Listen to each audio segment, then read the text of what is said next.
This year marks the 50th birthday of your favourite Sunday World newspaper. To celebrate, we're looking back over some of the front page stories and the scandals with the big name journalists who made it the people's paper. So join us to reel in the years over the coming weeks on Crime World and at a special 50th birthday party event to be held on September 27th at the Sugar Club in Dublin. We have 50 tickets to give away. For information on how to enter, go to our Crime World social media channels on Twitter, Instagram and Facebook. Sunday World is 50, a Crime World special.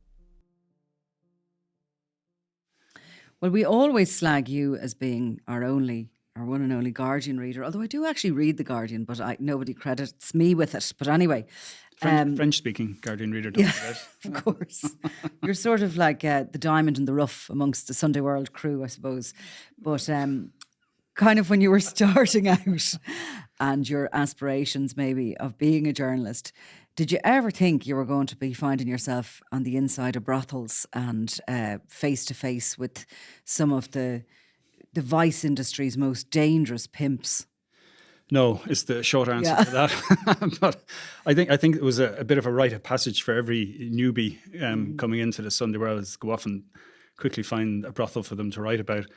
I suppose initially it was before my time that the Sunday World were covering brothels. And, initially some of it was, oh my God, here's a brothel. And that was the story. Yeah.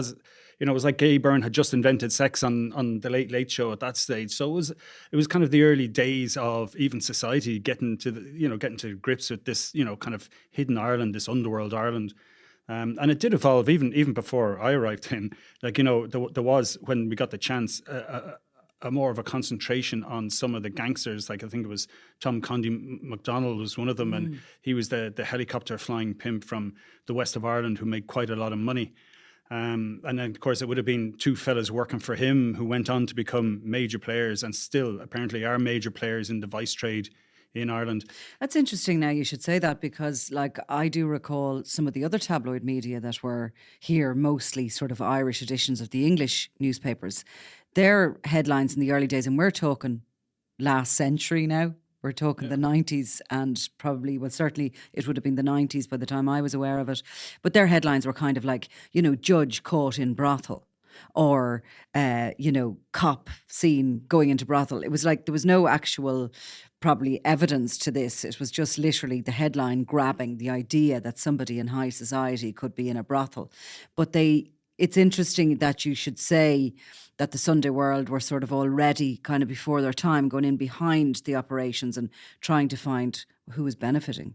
Yeah, I think so. I suppose that was partly because there would have been an emphasis on crime stories. I suppose that's part of our job, or certainly part of the unspoken ethos to some extent, is to kind of get, fresh, original stories. And to some extent, certainly at the height of the Celtic Tiger, it was so what? It was nearly, find a village in Ireland that didn't have a brothel at this stage. I mean, when there was so much money floating around, I mean, there was twice as many, people on the various websites that were offering sex for sale services. And, there was some really out of the way places, little border villages and, places in the middle of nowhere and, the far end of Cavan. I mean, they're not there now. I mean, they're mostly concentrated in the bigger towns, but the odd time you get them turning up in strange spots. And that became the story nearly, that this has been pushed out across all the boundaries and into every sort of rural village and town. Yeah, it was. And I think the people behind the sex trade in Ireland were getting to the point where it was almost becoming mainstream, that it was, and now all of a sudden it wasn't good enough just to have,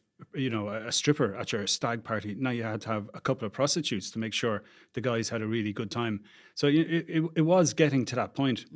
There was an attempt to kind of create a narrative online, both on their own websites and even, say, challenging some of the stories that the Sunday World were doing with their own, when it became more digitized, when there was stuff about blogs and, when they were writing about me, they were writing about you, they were writing about, we were making up stuff and, and obviously I was a keen user of the services according to some of the stuff that was written about me on these sites. But But I think, there was a kind of a development over the last, whatever it is, 25, 30 years. And you've seen that like partly it's gone hand in hand with the digital revolution. Everybody has a smartphone since 2007. Before that, I mean, it used to be advertised in, I think it was in Dublin Magazine, and then the legislation came in to outlaw advertising of prostitution services, and that ended that. But it almost came, within a few short years, it switched to online. And if anything, then it blossomed or bloomed, or whatever way you want to put it. It just exploded.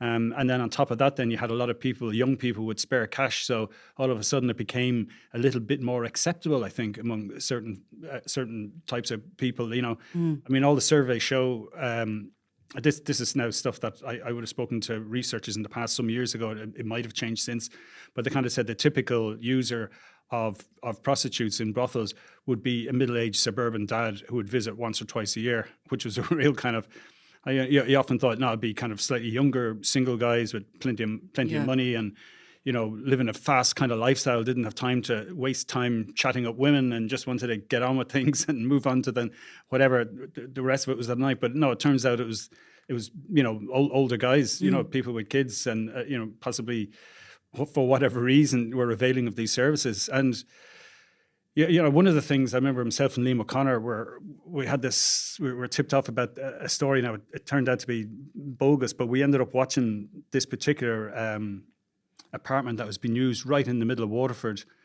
And I went in first of all to make sure like we had the right address. So I made the phone call. Explain that, because that had to be done, and the reason that had to be done was to prove that this was actually going on in these premises, that it wasn't just a massage parlour as it was probably advertised. Yeah, and see, like I suppose in the early days again, to be very coy in the advertising. It wouldn't necessarily they wouldn't be explicit about what services they were offering. So you have to go and ask, and then the legal advice at the time was then you'd also pay them. So you had to kind of hand over the money. You'd have to ask for specific services. Walk us through it, Eamon. So you get the phone number and you ring the number. And usually somebody in broken English kind of tells you to, some kind of nearby landmark, a shop or a coffee shop or a bank or something, and then call me when you get there. And then you make the second call and they say, okay, go through. You get another little set of directions, and then it's the green door on the right and it's the 11th bell down or whatever it is. Like, and you ring the bell and somebody answers it, usually lightly dressed, I suppose, for lack of a better word, and you're taken to a bedroom. Basically then, they kind of, it's a matter of like, well, what do you want? Or you tell them, you say, well, what do you offer? And so in our case, we'd be taping this and it'd be pretty much along the lines, I want to have full sex. And you get that, and how much is it? And it's whatever, 50, 70, 100, something like that. And you'd hand over the money, and then they come back in. And this is where it gets tricky. You'd say, I've changed my mind. And they're saying, are you sure? Because in fairness, some of these women would be a bit frightened then, because they're worried about it, because it's, they're a little bit worried about what's going on. So I know it's a bit of a laugh, talking about it here, but I'm sure for some of the women involved, there was a bit of fear, like, what exactly is going on here? Why is this, this is unusual. I don't know what they were thinking, was I going to steal from them? Was I some complete weirdo that, that pays up and then wants to leave? So the odd time you've had to make some, stupid excuse, like saying, someone just called me on my phone, I'll come back later and whatever, and you get out. I'm sure they're happy to see you go out rather than, as because actually even the idea of that, it does sound quite sinister, a thing to have to do to get your week's wage. Like, there's not very many people have to do that. As a Sunday World journalist or as a... But you know what I mean? Like, that is quite a frightening thing to have to do. And I'm sure it was, no matter what, in the beginning. I myself have ended up sometimes having to go into properties, and I do often kind of go, this is a mad thing to do. To walk in and have a door closed. You don't know who's in there. You don't know who's going to attack you. You're obviously misrepresenting yourself. You're not claiming to be a journalist or whatever. You're lucky to get out of those situations realistically. And often we don't think of the other side of it. And of course the girl is going to think, what the hell is this guy going to do? Because I mean, in the end of the day, the most normal thing is for the money to exchange and for that act to happen. And then they get rid of them or whatever and move on to the next. But yeah, it must have been. Yeah, and there's one piece of advice I think it was Liam gave me. He said, don't go into these places without the money in your pocket, because if the guy with the hatchet comes out of the hot press and you haven't got enough to pay for what you were supposed to be looking for, you could be in trouble. So I mean, And so, I mean, that was always in the back of your head as well. I mean, you go in, it's usually kind of a 1 or 2 bed apartment, but there's always shut doors where you are, so you've no idea who's in the other room. And like we've seen over the years as well that there has been serious acts of violence have come to court where prostitutes have been attacked. Rather than the punters, it's it's usually the customers who aren't customers, who are possibly working for other criminal gangs trying to intimidate competition off their patch. But like, it's always in the back of your head that I mightn't be the only one who's taping the encounter. Now we're doing it very much to have a record of what goes on, so people can't accuse you afterwards of having done something you didn't do. And the ultimate aim, obviously, is to prove that these services are for sale in this location, which you can then link. Usually, I mean, you started in the Sunday World in 2001, and that was a different era when it wasn't just that salacious sex story. This was crime, organised crime. So you're trying to link that property, the advertising for it, with some big gangster in the background and expose them. The point of it isn't to expose the poor girl. And in actual fact, I think you were awarded and rewarded for your work in the sensitivities you had towards the girls working in the within the industry. Yeah, well, I always took the view, like having making the appointments, I always took the view that there's no way that these people managed to find themselves a flat in city centre Cork or in a nice place in Nice or wherever it was, because they just didn't have enough English. I mean, and quite often the person you were speaking to on the phone wasn't the person who opened the door to you. So that suggested again that they were completely under someone else's control, that they were getting a phone call saying there's a customer coming now in 5 minutes, be ready. Yeah. And it was, and some of these people had no English whatsoever. So, I mean, there's no way that they arrived here under their own steam. And we do know now, I think the recent figures was, I think 95 people contacted Ruhama last year that were victims of trafficking, something like that. And like your experience going in and out of those places, not like you were doing it all the time, but going in and out of them, they were nearly all foreign girls, were they, or did you speak to any Irish? No, in my experience, it's all been foreign girls. Yeah. But I mean, there are Irish women advertised, but less and less so. Irish women. There'd be every so often, but it's single percentage compared to the rest. And it was very clear. There was one contact that I had who was able to do a sort of a mirror of the main website that was advertising. Now they've changed the way they set up the website, so we can't scrape the same information like we used to. They obviously were aware that not only we were doing it, but obviously someone in a police force could do it as well. And you could clearly see patterns, and you'd see the same prostitutes being moved from whatever it was, like somewhere like Boyle and Roscommon, and next minute they're all the same group of women are in Middleton, and then 2 weeks later or 3 weeks later they're in Galway, and then they're in Derry. And you could actually say, right, that's one particular gang, and there's an interlink with another group. So you could say this gang has got at least 12 different prostitutes. They've got their main locations are whatever it is, Cavan or Middleton or Dublin City. And then on top of that, you'd find other groups. So, I mean, there was at least 8 major gangs. Like when the last time we were able to do this, you could clearly see a pattern. That's just what we could see. And they're keeping the women on the move because they don't want them to settle in any community. They don't want them to make friends. They don't want them probably to build up any sort of relationship with any of the clients that they might talk about their circumstances too. Well, it definitely helps with if you're going to be coercive in your control, even if it's soft coercion, keeping people on the move and not allowing them build roots or friends with other prostitutes.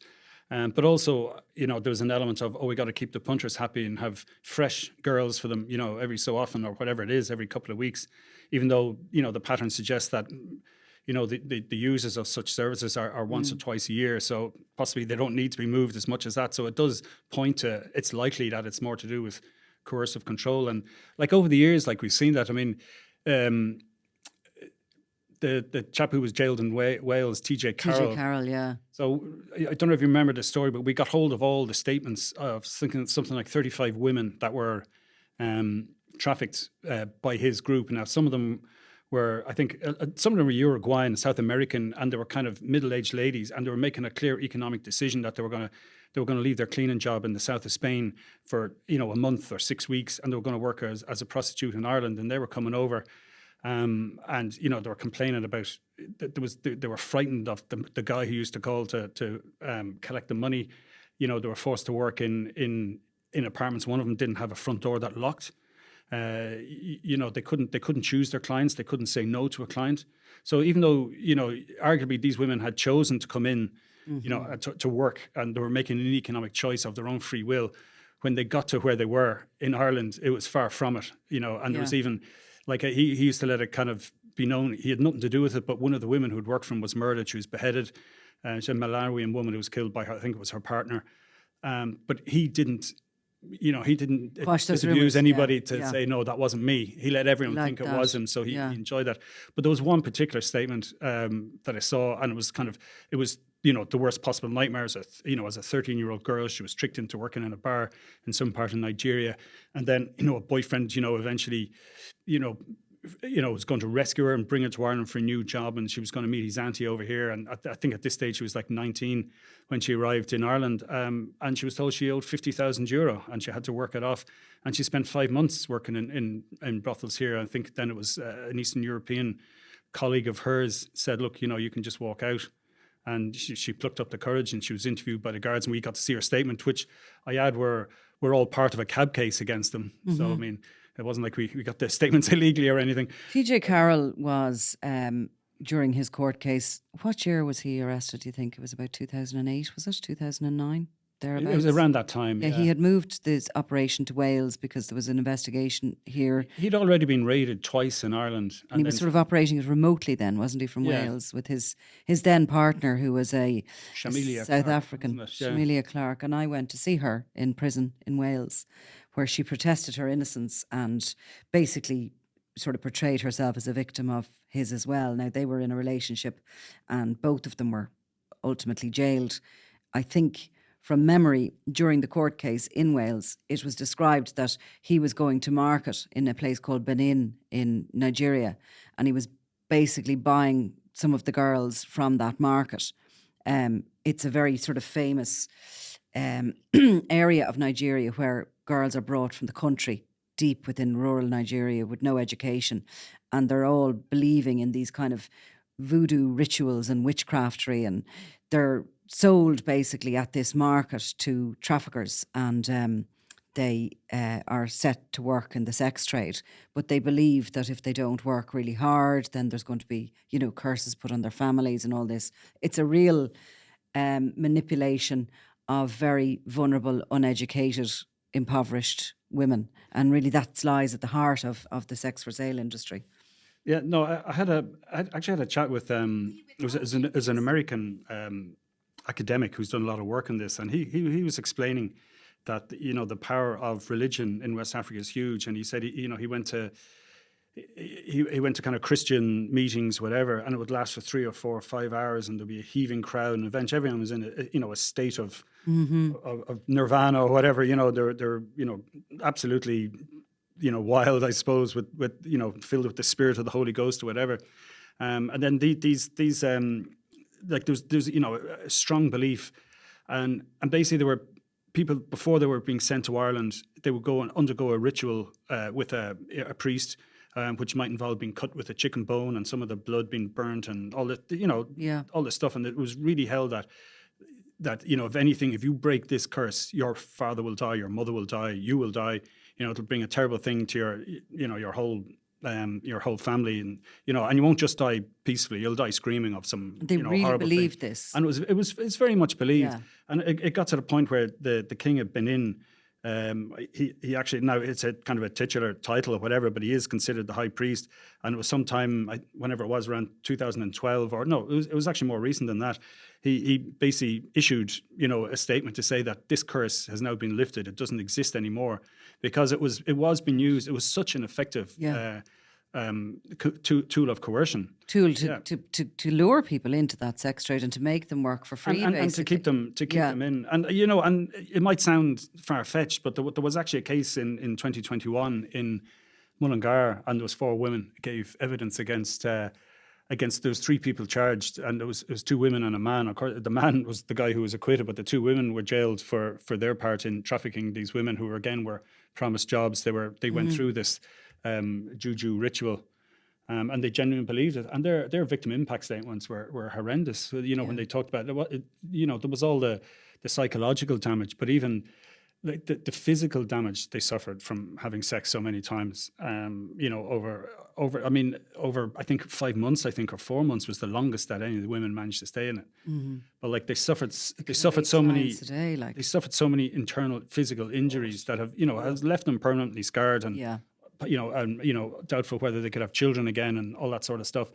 And their stories were horrendous, and this was the kind of a it looked very much like a mom and pop brothel operation, out of Mullingar. But in reality, they knew people that they could contact to have women sent over. So it was part of a looser, Yeah. but at the same time a network. I mean, there was no signs of wealth. I spoke to the gentleman who was acquitted, and he just went off on a tangent about voodoo isn't illegal, and it's he wouldn't answer a question. You wouldn't stop talking, but he wouldn't answer a question either. And You mentioned at the beginning there, like just as you were kind of starting in the Sunday World, and the Sunday World had been kind of covering just slightly before that, the big pimp of the day back at sort of the late 90s and into 2000s, and he has passed away since, was a guy from County Clare called Tom MacDonald, a vicious pimp, but very well known for flashing his cash. And I suppose the concentration of a lot of media at the time when it came to crime was on the drug dealers. That was a very active time, the 90s, as these kind of crime groupings, gangs were emerging, major players in the drug trade were emerging. But the vice trade was worth a lot of money too, and MacDonald was kind of at the very head, neck and tail of it, wasn't he? yeah, I mean, like he was. I presume, there was others at it as well. Yes. I mean, you had Tony Filoni, was a little bit, he kind of dabbled in it a bit, I think. Although he was more about blackmail. He used to inveigle young country girls in to have sex and take photographs and then take their wages off them for until they eventually fled the country or whatever. That was going back to the 60s. But Condy MacDonald was definitely the first one that we knew of who was getting it up to a kind of commercial level. I think he was the guy who had the van and the mattress in the back and would do a kind of a kind of Meals on Wheels type service for the farmers out in the Worked back hard. and beyond.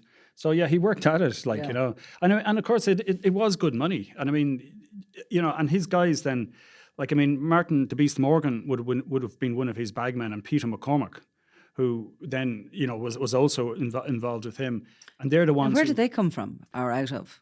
Well, I know the Beast Morgan is from a Thai in Kildare. He's one of a family of. He's quite a big family. Is he ex-military? No. I'm not sure. He might have been at some point. He might have had a short stint in the army, but he was working as a security man up in, I think it was the Westbury or somewhere like that, somewhere quite posh, or maybe not directly for the Westbury, but he was certainly working as a security man and was known to do that, and he was very much one of the guys hired by Condy to look after the money, collecting the cash. So himself and Peter McCormack, who was dubbed the Weasel at the time because of his looks. He's an ex-RUC officer. He was an ex-RUC officer. So they obviously used the experience they got from working for Condy, and they kind of moved it up to a whole new level, and helped with, I suppose, the digital nature when when it just went online. It just made life so much easier for them. That they could just. I mean, it really did explode then. I mean, it's. So they basically moved in on his patch. MacDonald definitely died now. He died more than 10 years ago, I recall, but he was probably coming to the end of his career in it as the king of the vice trade, and they were kind of underlings who decided they wanted to take ownership. They knew how to do it. But funny, I mean, usually it was the lads that went into brothels. Female journalists were largely spared that end of the business, but actually around the late 90s at some point, and I think I was working for the Star at the time, I went out to try and get a job as a prostitute to see how much it would pay, right? This was this undercover operation I was doing.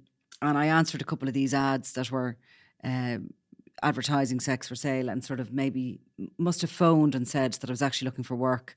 And I met up with quite a few individuals who I hadn't a clue at the time how significant they were.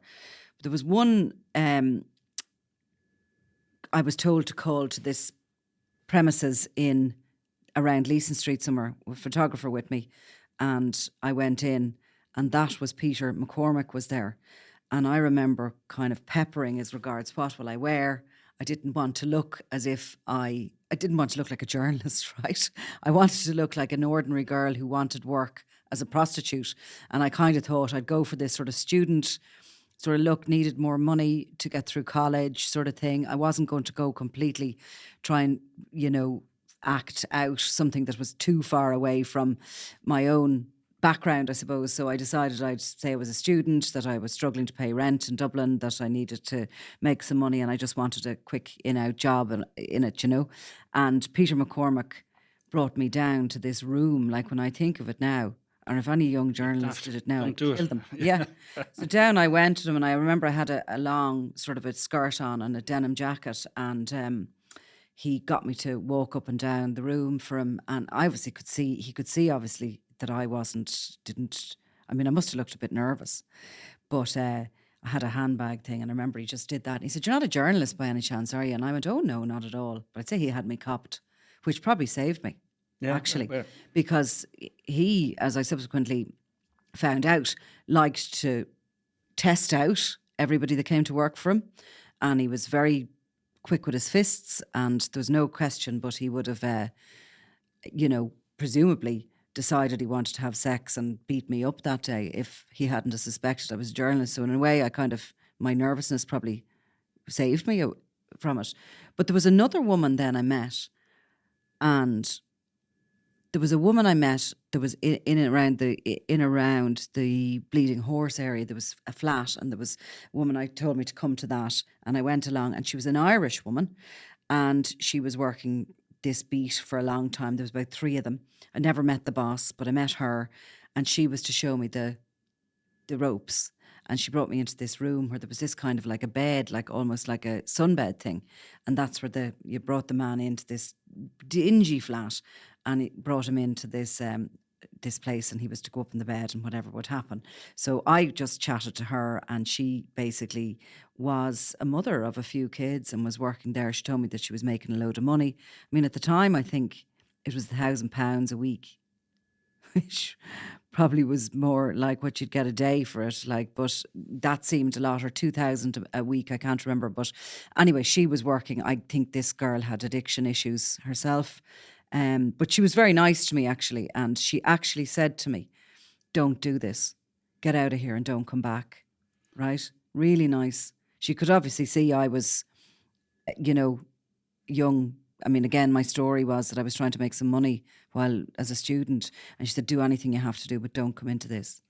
There's actually 2, I know Rachel Moran has written a book. It's an Irish woman who writes about her experiences as a prostitute, and Mia de Fuita as well. And a kind of, and the kind of, they're of the opinion that nobody makes a free choice to go into that trade. It is because of addiction. So I mean, even, or you're being coerced, and that it's not a job, so to speak, that would be chosen by anyone who had any other choice to do anything else. And that was there was and yet you hear of these sort of very high end prostitutes who claim that it's totally their choice. And I mean, there's a lot of pornography going on now that people are claiming they've ownership of it, and they're making money, and they're and I think people at the time feel like, I'm sure people at the time think they're in control. I mean, maybe they are, but I mean, for every, I don't know, David Beckham who makes it, to the top of football, and has a successful showbiz or whatever it is, or fashion career afterwards. I mean, how many people like we've never heard of have flopped at both? Yeah. I mean, for every professional footballer, like there's 100 kids who've had trials professional clubs. So I mean, it's the same thing. There may well be 1 or 2. Who feel empowered and who've somehow managed to successfully negotiate and worked as, to use the polite words, like a courtesan to rich people or whatever. But I mean, ultimately, you're selling your body, you're selling a service, and it's something in a very dangerous sort of environment. Yeah. And there wasn't an Oireachtas committee in All Party One. I remember speaking to 1 or 2 people, like some of the left wing TDs. who said, they went into this with the idea, well, people should be free to do what they want with their own bodies. And, that was kind of the classic left-wing view, as opposed to kind of the more, family values-based right-wing was saying, oh, it's just immoral, it's wrong. But I think the kind of the trade unionists, on the committee agreed that, look, it isn't work. You can't define this as work. It's different. It's not like, giving someone a massage. It's not like painting a house. Like, it's something quite different. And that's why there was a unanimous support for kind of, let's make it illegal to buy sex, which is the so-called Nordic model, which was a version of it was adopted here in Ireland. Some of the old laws are still in the book. So we have a bit of a mishmash, and every so often, a judge will do something under the old legislation, whatever, which kind of targets the women rather than the punters or the pimps or whatever. But I mean, the thing is, Ireland is still regarded as a tier 2 nation by the US when it comes to dealing with trafficking. It's something that we haven't really got into because we haven't tackled it enough times. I think there was a bit of disappointment the last time out because of the Mullingar case. They thought, well, this is going to get us up to tier 1. Look, we're taking it on. But I think the fact that there's just so many. Hard enough for policing, though. I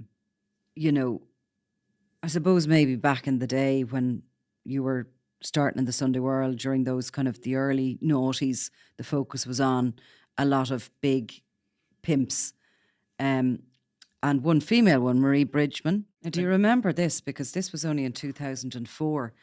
A 38-year-old man accused of murdering his mother was found guilty but insane yesterday. And that was Marie Bridgman, who was murdered by her son, her 38-year-old son, yeah. And I would have met her in around the late 90s. And I met her on Wexford Street in a coffee shop, and she was advertising for prostitutes. She was a kind of a bit of a strange one because there's not that many women, sort of certainly Irish women, that have been into the business. It is mainly men, although we've had a few. But the minute I walked in to meet her, she just took one look at me and said, "You're a journalist. I'm not talking to you." I said, "No, I'm not." And she said, "I know you are." She just knew immediately. Straight away. I didn't have such a recognisable face back then, but nonetheless, she was a clever woman. But yeah, but policing it, I suppose, the traditional policing methods will be, the police obviously would probably do something, an undercover sting similar to what you guys have been doing in the Sunday World for a long time. But also there will be the listening devices, the bugging and all that. And it's difficult for them because most of the industry now seems to be taken over by foreign criminals. Without a doubt. And you've different dialects going on. And is our country big enough to have that kind of level of...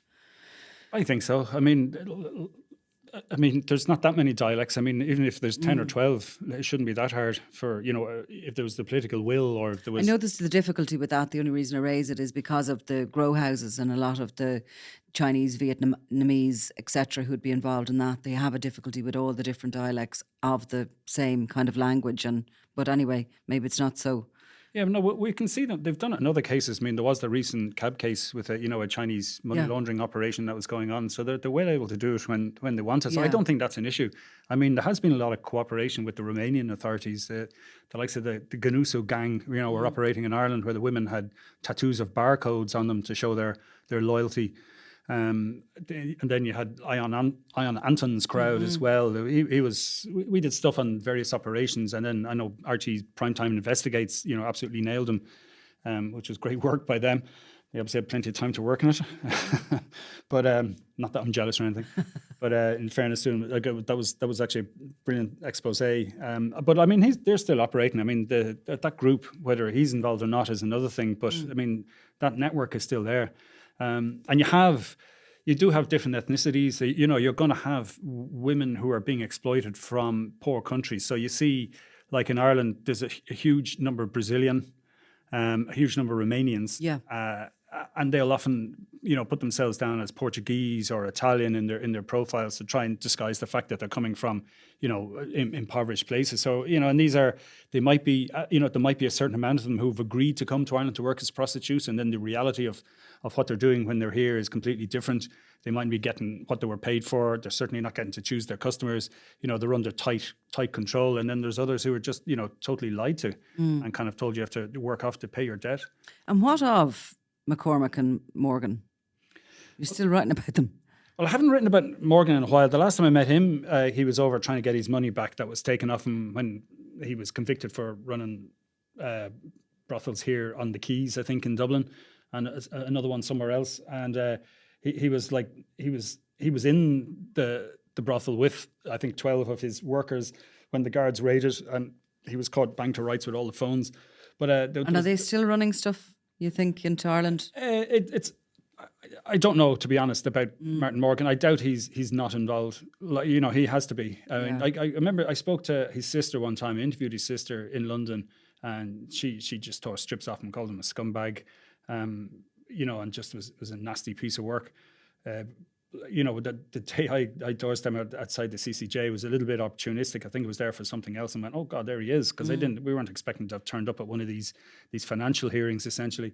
And there he was, but no, he wasn't going to say anything. You know, I forget, it was something insulting. He said, "Why would I speak to you?" He said, "You know, you're lower than a snake." Oh. So it's nice to know that, you know, brothel keeper seems to think that working for the Sunday World is somehow, you know, a lower profession. But anyway, you need to look down on someone. And then McCormack's company has gone from strength to strength. Like he presumably got out of the handling of the goods, so to speak, directly, because he set up his Escorts Ireland website. eDesigners then was the company behind that, which he ran with one of his, a partner of his, I believe, at the time. And that's gone through a couple of different iterations now. Like at one point when we were looking at it, the servers were in Russia. Then I'm not sure where the servers are now, but like the company is based in Spain, it's a Spanish company. So he sets up in countries where it's not illegal to advertise prostitution. It would be illegal to do it here. But because it's doing it outside of the jurisdiction, it's not an offence, even though, you know, anybody who's you know, running a brothel in Ireland is updating their website profile from Ireland, which we did one time. We set up a fake profile just to show that there were no checks, because they're saying, no, everyone's over 18. So we just made a completely made up profile, used some bogus pictures, set up a phone, went live, and got about 15 phone calls that night. And eventually they kind of copped on that something was ropey about this, because obviously somebody was sent down to check us out, and, you know, we didn't exist. Right. But there was no checks whatsoever. You know, it was all, we just gave them all, you know, any kind of old rubbish. Like, you know, also just opened your own brothel, basically. It was a virtual one, I have to say, yes. With It's funny though. I think we'd all say in the Sunday World there are these people that you're sort of writing about, and we'll probably be writing about towards the end of our career, maybe handing over the mantle if they outlive us. But I think one of your most significant sort of tales was way back when you found yourself on the Quays, you know, with the first real investigation into Daniel Kinahan before he was named as Daniel Kinahan. And yeah, because I think I started in May 2000 or 2001 in the Sunday World, and that August, Christy Kinahan Sr. got out of prison, and I had a story on that he was out and believed to be up and running again, back at work. And I think it was the first time that Christy Kinahan Sr.'s picture was in the Sunday World at that point. Now, he had been written about, I think, in terms of his forgeries and stuff. You know, he was caught with. Was that one of those old, or the one we see, was it the kind of the picture from the lineup sort of one that we used to be able to get our hands on a little bit more than we do nowadays? I wouldn't like to say the origin of that particular pic. But so anyway, as a result, like, there was a contact I had at that time who then was saying, look, forget about Christy, you got to talk about his son Daniel. And I said, who's he? And there was nothing about him. They were saying, no, this kid is, you know, he's seen beyond his years. So we kind of didn't know much about him really. So I thought, well, look, we'll go down and take a picture anyway. So we'll have that in the bag, and who knows when we'll get to use it. So we was right on that one. It was years before we got to use it, but we went down south, and it was Liam O'Connor, and the boys came out. They were up for attacking an off-duty guard at the Shelburne dog track. Now, that it was not a prosecute, it was dropped against Daniel. But the other guys, I think they were prosecuted. Martin Servey was one of them. So there was a Cullen guy. You know, some of them, you know, their names cropped up again, but they never got to the dizzy heights of Daniel Kinahan. Yeah. He was the youngest of the group. All the guys were 4 and 5 years older, but they were clearly deferential towards him. So we started thinking, you know, there might be something to this, you know. Like, here he is, you know, we know him now as a boxing whisperer, you know, a guy who's able to motivate, you know, boxers into great feats of fighting or whatever. And you could see that about him, like, he, on that day. And we did the story kind of Brat Pack, you know, and he was tough guy on town. He wasn't named. He was pixelated out, you know. So he'd no convictions. He had absolutely no convictions.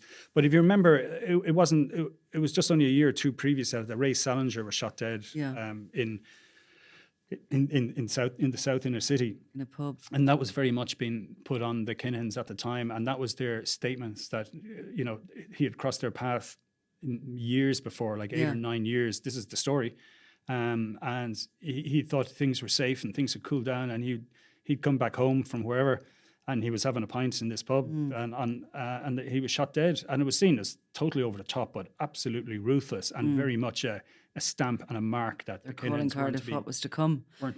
And I mean, gangland murder wasn't that frequent then. I mean, certainly when you look back, there has been gangland murders since really the late 80s, since the beginning of the sort of the big drug gangs, but they were infrequent, gangland murders. I mean, somebody getting shot in the head in a pub in Dublin was a pretty big story. No, it was. It would have been at the time. I mean, yeah, there was very few. I suppose it was like 5 or 6 maybe a year, and then now it's, I don't know, I suppose it hits 20 every so often. It's kind of it goes a little bit in cycles, you know. Yes. I think when it gets in the way of business, then some a cooler blast heads of eventually, you know, and it's usually at the lower rung. Like I think the higher up you go, the less inclined you are to get involved in getting people shot or having people shot. You're rather you throw money at the issue, and you mean, why cause problems in that sense? But you know, and I mean, the thing with Kinahan is that, you know, from the moment that we took the picture, I just knew that we were going to be using it again and again. And lo and behold, he turned up then with I think it was he was named in a court case in Holland as being the go-between between his father while he was in Portlaoise prison and UP Altapost. So now all of a sudden we have this kid who at the time was 19 and was dealing with international drug dealers. Now at that stage they weren't where he is now, but it was still, here you have a kid supposedly from, you know, South Inner City, from Oliver Bond, who's dealing directly with people who can access kilos of cocaine in Holland. John Cunningham was involved in that. He was probably bigger than Christy Kinahan Sr. at the time. Certainly, you know, the Penguin would have been a bigger player. Bomber Kavanagh would have been a bigger player at that stage. But then in the middle of this, you have this little, you know, not a little kid, but you have this young kid now 21, coming 22, of age, who's learning the international trade, like, you know, and that's straight into it. Like, he really went up the rung. And of course there was a whisper of him during a race fixing trial in the UK in 2005, where he was described as being a fairly scary individual who was described as being small, but when he spoke, you'd know you'd been spoken to. And of course, by 2010, you were over in Spain because he had been arrested and properly brought before the courts for the first time, being investigated for Operation Shovel, which was the Europol offensive against the Kinahan organisation. Yeah, and John Cunningham as well was you know, arrested as part of that. So, you know, even though I suppose he was one of the people that, you know, was handed over to us to some extent, like, and presumably he's still going, whereas Daniel was the new kid on the block. You know, Christy Kinahan was the up and coming, Christy Kinahan Sr. was the up and coming at that stage. So, you know, like, what, we're 9 years in and we're still writing about him. So that was 22 years ago, is it? Yeah. Like, you know, when we did the first one about Daniel and Christy Kinahan.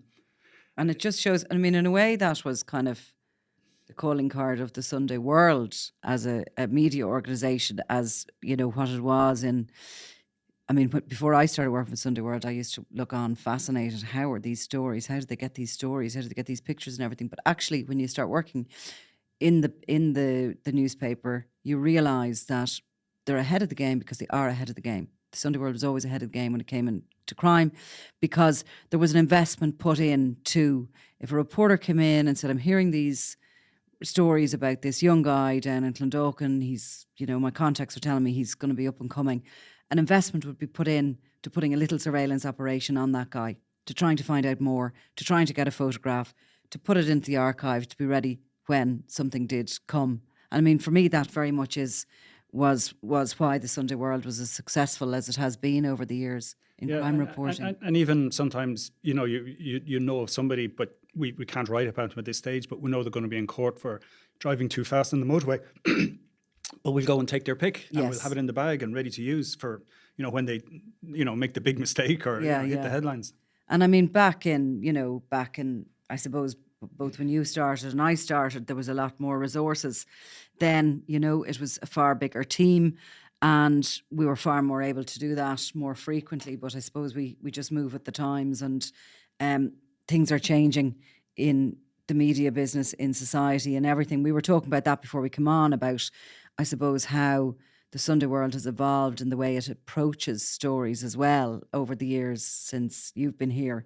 It's changed its attitude to certain stories, and there was that whole, when stuff started, social media started up in a big way.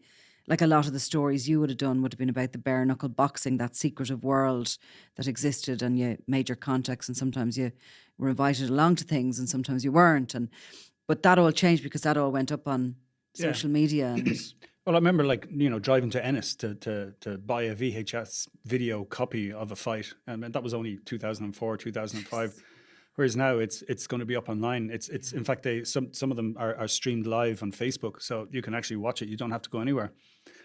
So it's just completely. Yeah. I mean, in one sense, it's made our life easier. It's made it a little bit harder because the story's out there, but it's made us work a little bit. I suppose we're a bit more cuter about the way we're doing it. That people will see a fight, but they don't have the context, because nothing's going to be explained. There isn't going to be any subtitles or explanation at the end of it to say who's fighting. So we still have the context to be able to find out what was behind all this. So you have the background and the kind of the reason why these sulky races are happening, who's behind them, what's the tradition, how long they've been going on for, and what's the real, gain from them. I mean, I think the most fascinating story that you've done and followed all the way along has to be that Dead Zoo Gang. I mean, that is an extraordinary story, and there will be a documentary coming in the near future on Sky in relation to this grouping. But just tell me a little bit about that and how you... The Dead Zoo Gang, the story that keeps on giving. Yeah. I think it was December 2010 or 2011, something like that. And I got a call from one of my contacts who was saying, look, the traders in Rathkeil are going mad for rhino horns, and I didn't absorb the story. I couldn't quite process what they were talking about. Saying, like, I mean, they're antiques. And saying, like, they're buying them, they're buying them in, auction houses. They're kind of a curio that if somebody's setting up a nightclub or a dodgy looking hotel or something and want these antique, head mounts that, they swap hands for a couple of £100. But all of a sudden there was thousands being spent on these. And I think some of the auctions where it turned up first was in Australia. And some of these mysterious phone bidders were putting in huge money and competing against each other. And we since learned that these are actually some of the Rathkeil traders. And they had a contact who would have worked between Australia and China and Vietnam, sourcing basically rhino horn for the illicit medicine markets. Even though it's keratin, it's the same thing as your hair or your fingernails. It was often seen as a prized thing to have, like a Parma ham up on top of your table, and you scrape off a bit and sprinkle it into your guest champagne, and it helps them whatever with ailments they have, or have better sex or whatever. It's supposed to give you. But the figures involved per kilo are anywhere between $20,000 and $60,000. So if you consider some of these are like 4 kilos, so a single rhino horn was all of a sudden worth an awful lot of money. It's about the price of a kilo of coke, is it? Well, it depends where you're buying it, Nicola. But it's certainly, it's up there. Yeah, I mean, whatever. Move on from that. But it's certainly kind of the retail end of it, all right. But I'm sure they weren't getting the full whack. Like, similarly, like if you're buying your cocaine in Peru, it's going to be a bit more expensive or it's be a lot cheaper than here. But so the guys were they were into it, onto it pretty quick, and they started looking for any antique rhino horns they could find. And I remember, like, before we could finally do a story on it, like there was a circular went out from Europol to museum curators to say, look, be aware, there's a group that are out there stealing these. And they were advising people like the Natural History Museum in Dublin to take their rhino horns off display, that there might be a danger to members of the public if somebody comes in and tries to steal it or grabs it or whatever. And of course, that's where the name the Dead Zoo Gang comes from. It's the old Dublin wit. These museums probably wouldn't have mad security, would they? No, there'd be very little. Yeah. I mean, the stuff is it's a curiosity rather than anything. There's no great. I mean, it was a Victorian idea of like, let's let people look at these exotic animals, and some of them were pretty crudely stuffed, kind of African or wherever, elephants and sea lions and all sorts of things. I think it's fascinating, the old Dead Zoo. I recommend it to all tourists, like, to visit, and they kind of usually come out like, oh my God, what was that? But then they've a whole bunch of selfies with a zebra that was shot 150 years ago. Ugh. But the guys, I mean, there was a minimum of 200 robberies across, pokey little provincial museums all over Europe. And I think the first police force or whatever to get involved was the U.S. Fish and Wildlife, and they got 2 of the wreck keelers in Colorado and Denver, and they did them under CITES, CITES, whatever this thing was, the International Agreement on the Trafficking of Endangered Species Bodily Parts. So it was just such a clever kind of niche that they got into. And it went on, I suppose at the peak was about, I think it was 2012, when you had all these robberies going on. And some of it showed how globe-trotting they were as well, didn't it? And I mean, kind of... and also, while in one sense they were very sophisticated and very clever, like Operation Griffin, which was a police operation in the UK against them after there was something like 53 million worth of artifacts, like stolen jade. They'd moved on at this stage now to actually getting more valuable pieces. And that prompted, I think there was one particular cop kind of managed to put 2 and 2 together and realize it's the same group.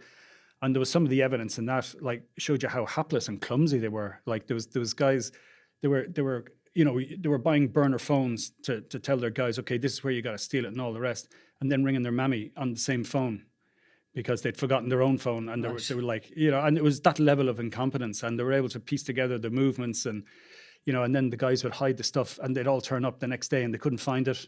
I mean, I think one of the first robberies they did, they couldn't find what they'd stolen the next day, whatever happened to the rhino horns.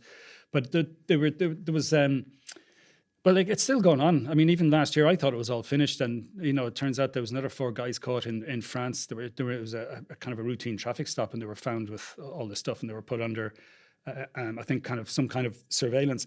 And they found a Chinese, Vietnamese group of business people that were using these Irish guys then to source more rhino horns. So, and they were up in Rennes, I think just last year or a year before, and they were sentenced in absence to 4 years. And they were, I think the phrase used by the prosecutor there is they were hunters without guns. Right. So I mean, yeah, it's just the weirdest one, and it's still going on, like. And obviously following some of these groupings has taken you around the world, so to speak. Where have you been for the Sunday World? Yeah, I suppose one of them was I was out in Texas one time with the Greenhorn Carrols. They were all Irish descendants, and one of the guys, Richard Daly, agreed. He was going to give me an interview, so we flew out. And they're very much, they're basically Irish travellers. But we'd come across them, like the Johnny Toogood and his wife Madeline had been caught in a fairly high-profile shoplifting incident in which she was seen thumping one of her kids. This is in South Bend, Indiana. So we went up just to see, what was going on. And we spoke to some of the locals, and, they were typically Texan, the local police, fairly forthright. They were quite open with us. We didn't get a warm welcome. I think they obviously rang some of the relatives back home after we were in the air, and they clammed up pretty quick. Oh no! So you went all the way over for an interview. They went all the way to Texas, and the first day it was 29 degrees, and the day after, for the rest of the week, it was -3. It got hit by a once in a 10-year Arctic storm, so it was actually difficult to even move around. But no, we did get a story. Like this guy Daly had committed his own kind of life story to a cassette tape, which was passed on to me, and so we got a little bit of insight into how they work, and even some of the connections with people back home, and even then, that there's still an active, Irish people in, doing the bogus tarmacking. And they're still working in upstate New York, and they're flying in and out from Ireland, these days. I mean, we had a group arrested recently on a fishing, like when I say a fishing boat, like on one of these kind of leisure cruisers, who they'd obviously left from Florida and picked up the 4 or 8, I think, Irish people, or no, I think it was kind of two Irish nationals and 6 British passport holders. They obviously had flown into Cuba and are trying to get back into the States on the QT. Right. We know that there's other Irish have done something similar coming through the channels in Canada as well. But the tarmac brought me as well. I remember one time we ended up in Bergamo in Italy, which is a beautiful, just at the start of the Italian Alps. You kind of get into that lovely hilly country. That was the place that was first hit with COVID, wasn't it? Not far, yeah. It would have been that area. Now, obviously, we were there a good bit before that. Yeah. And so we had somebody on the inside who was kind of telling us where they had been. So we were trying to get pictures of them at work. Now, we didn't find them, but we spoke to a number of the people who'd been suckered. And when we kind of explaining through an interpreter, now, we found this interpreter, but I'm not sure how good his Italian was, because there was a lot of confused faces and then utter shock when they realised who we were, what we were doing, and that they had been conned. And we spoke to one guy who's a fireman, and himself and his neighbour had given these guys €15,000, and even I could see it was a complete botch job. Like, and they were kind of looking and going, yeah, and you're just moving your foot on it, and it's coming up off the surface, like total rip-off. So much money to lose. And then they'd done I think not this particular group at the time, but they'd also famously in Italy, and made the headlines there, that they had they tried to do a car park for a group of nuns at their convent in Monza in Italy, near the F1 track, which that's what the motoring fans would know about. And in fairness to the sisters, they smelled a rat, and so a local copper dressed up as a priest and waited for the boys to come back, and there was some arrest anyway, but there was never a court case. But funnily enough, then, like, we were kind of, I suppose, doing the usual thing, we're trying not to advertise our presence in Italy at what we were doing, because we had good inside information. But after we left, we made it ended up on the regional newspapers about the Irish scammers and all the coverage that we had done and stuff like that. So that was unusual. But I think that which is the strangest corners of places that you wouldn't expect to be following criminals. I've had calls from people like, there was one morning I had a call from someone in the US about them, and on the same day I had a call from somebody in Germany about it. I've had Israeli television turn up, doing pieces about them. We've seen the tarmackers in South Africa. We've seen them in Colombia. They're actually probably one of our, most successful exports then.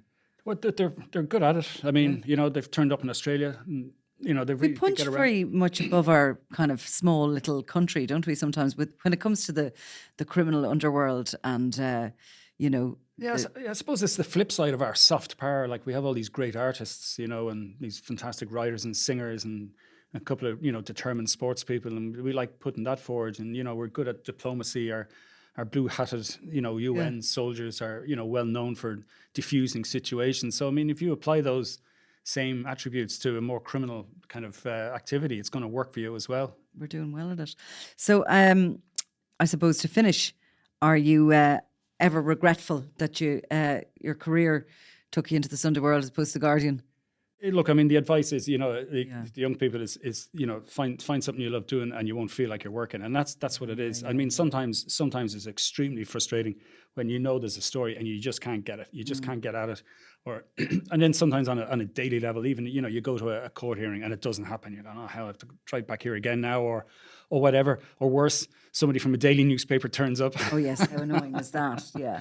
But look, I mean, but there's all these things. I mean, there is these kind of frustrations, and we see it as well. Like, there's a little, I mean, I don't get it really, but I mean, there is a little bit of that kind of trolling after a story sometimes, that there's a certain amount of it on social media. I mean, I'm minuscule compared to what some people get, but there is, you get people who try to bully you, like, whether it's through solicitors' letters, or it's a bit of a pushback, whether it's complaints to the press council, or to whatever authority that they think they can make a complaint to. And of course then you get these official letters, and it's very much to kind of make you think twice before you write about them again. It's that kind of, that's always there. Yeah, that's always there. But I mean, as well as I do, I mean, we prepare so well.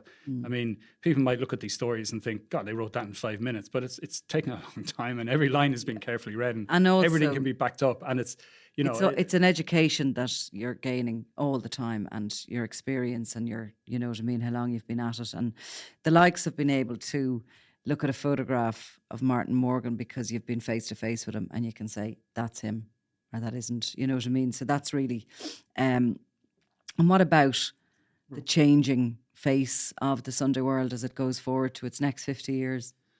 Well, the good thing is the Sunday World is going to be around. I mean, it's such a brand in Ireland. Again, it's involved like from its early days in the 1970s. When we all spent and had a drink with Sean Boyne, who used to be the news editor, and regales us with great tales of the madness, the Ireland of the late 70s and early 80s was, and all the crazy stuff that went on in terms of how all companies are run at that stage, and it's a real eye opener. But everything changes, and everything moves along. And I mean, we're clearly going digital. I mean, the idea of doing podcasts is, I suppose, we're even a little bit late to the game to some extent. I mean, there's some podcasts going 20 years now. But you can see, like, the so-called legacy media now is starting to get to grips with it. And some of the big disruptors, like, I don't know, BuzzFeed and Vice, you know, who are kind of seeing these are the new, they were $1 billion, you know, media entities at one point, and now that they're gone or they're struggling. So the fact that we have, you know, that kind of understanding of our market. So the platform, I guess, is different. You know, there's more people are going to be reading the Sunday World off their wraps. They're going to be reading it, you know, they're going to be reading it on their iPhone. We know that's where they're reading it. 100%, yeah. And you know, it still needs journalism. Still needs content, or as you know, the corporate accountants used to say, premium content. That people will want, and you know, I think we do that. Like, you know, I think we get original stories. I mean, the fact that so much stuff that the Sunday World over the years that we've written about has turned up on TV in various documentaries and even in kind of dramas shows you that you know we the Sunday World, like everyone in it kind of understands where the market is. Like in that sense, we know what people are interested in, but also, you know, we're not doing it for the sake of it. I think we kind of know, we're conscious of the victims in, you know, when we're writing about stuff. We're conscious of making sure as much as we can that we punch up and not down. I think people respect that. We'll continue to punch up. Eamon Dillon, thank you very much. Thank you, Nicola.